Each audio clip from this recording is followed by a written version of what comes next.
pinabibigay ni Pilo.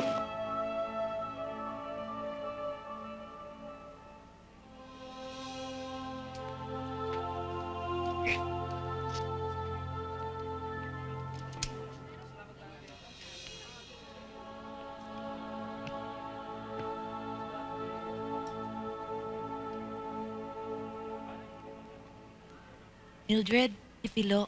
Pilo, si Mildred. Mildred, O paano? Iwan ko na kayong dalawa. Mildred, pasensya ka na sa akin, ha. Yung nangyari sa may bodega, hindi ko alam na nag-iinsayo ka noon. Pagpasensyahan mo na rin ako, Pilo. Nabigla lang ako ng mga oras na yun eh. Akalain ko bang nag-iisa lang ako ron eh, may bigla na lang hahalik sa akin? Kung sa bagay,